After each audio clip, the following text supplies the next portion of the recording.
बिस्मिल्लाहिर्रहमानिर्रहीम। मैं हूं आपको होस्ट इरफान अदन। किस्मा न्यूज़ से हाज़िर हूं लेटेस्ट अपडेट लेके, जो कि कल ज़िमनी इलेक्शन हो रहे हैं। पंजाब के 20 हलकों में ज़िमनी इलेक्शन हो रहा है, जैसे आप सबको पता है। उसको पंजाब में कल का जो हुक्मरानी का ताज था वो किसके सर पे चढ़ेगा। अब उसमें एक दिलचस्प सूरत हाल ये बन चुकी है कि जो मुस्लिम लीग नून के 2 MP हैं, उन्होंने रिज़ाइन का ऐलान कर दिया है। उनमें से एक का रिज़ाइन अभी थोड़ी देर बाद आ जाएगा और एक कल ऐलान करेगा। इसके साथ साथ एक आज़ाद उम्मीदवार है, उसने भी अपनी पोजीशन चेंज करके PTI को साथ जाने का अहद कर दिया। वो भी कल ऐलान कर देगा। एक फैसल न्याजी जो कि 2 दिन पहले इस्तीफ़े का ऐलान कर चुका है, और एक मुस्लिम लीग नून का जो पहले था कैंडिडेट बहावलपुर से काशिम महमूद, वो उसको सुप्रीम कोर्ट ने भी नाअहल कर दिया है। उसके लिए नोटिफिकेशन के लिए भी PTI ने किया था। उसके लिए इलेक्शन कमीशन को कह दिया गया कि आप उसकी नाअहली का नोटिफिकेशन जारी करें। अब इसलिए सूरत हाल इसलिए ज़्यादा दिलचस्प हो गई है कि पहले PTI को चाहिए थे 13 सीटें गवर्नमेंट बनाने के लिए, और मुस्लिम लीग नून को चाहिए थे 9 सीटें। अब ये जो ताज़ा डेवलपमेंट हुई है, इसमें सारे मामला ही चेंज हो गए। अब मुस्लिम लीग नून को चाहिए 14 सीटें और PTI को चाहिए 13 सीटें। इसमें अगर 13 सीटों में अगर आप देखेंगे, पंजाब का जो पार्लियामेंट मुकम्मल होगा फर्स्ट राउंड में, वो 186 बंदे चाहिए होंगे गवर्नमेंट बनाने के लिए। अब उस 186 बंदे में से अगर किसी के पास पूरा नहीं होता, तो उस हिसाब से दोबारा राउंड में जिसकी मेजॉरिटी होगी वो गवर्नमेंट बनाएगा।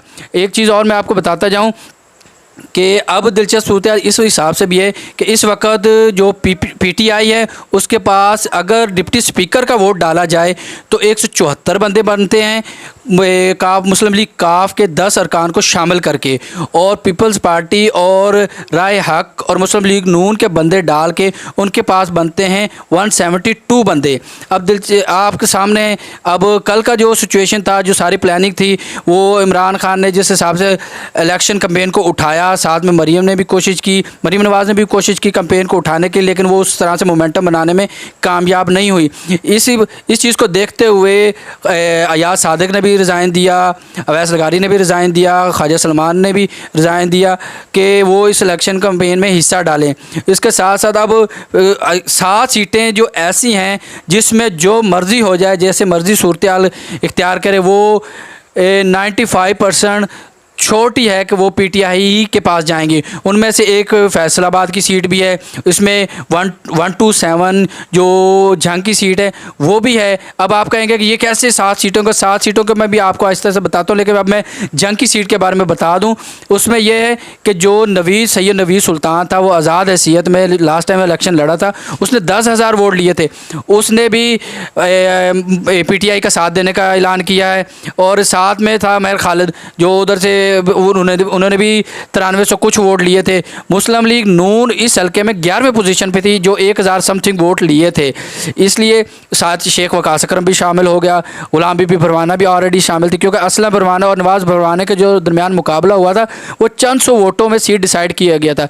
अब इस सीट को जो मुस्लिम लीग नून की सबसे सेफ सीट समझी जा रही थी, जंग वाली PP 127, वो मेरे ख्याल में कि फैसलाबाद की सीट से भी ज़्यादा स्ट्रॉन्ग सीट वो है PTI की। वो PTI निकालने में कामयाब हो जाएगी। अगर वीडियो तवील हो रही है, इसलिए मैं अभी इसी पे गुजारा करता हूँ। अब थोड़ी देर बाद मैं आपको एक और वीडियो अपलोड करूँगा, जिसमें बाकी जो 5 सीटें PTI की मस्ट हैं विन, वो मैं बताऊँगा। अब तक के लिए मैं किस्मा न्यूज़ से आपसे इजाज़त चाहूँगा। साथ में आप सब दोस्तों से रिक्वेस्ट है कि मेरे चैनल को लाइक करें, सब्सक्राइब करें, और अपना फ़ीडबैक देना ना भूलें, क्योंकि उससे ये होगा कि मुझे अपने प्रोग्राम और तज़किये और लोगों से जो मैं इंटरव्यू लेता हूँ, इम्प्रूव करने का मुझे फ़ीडबैक मिलता रहेगा, मैं इम्प्रूव कर सकूँगा। और बेल आइकन दबाना ना भूलें। थैंक यू, बहुत शुक्रिया। अल्लाह हाफ़िज़।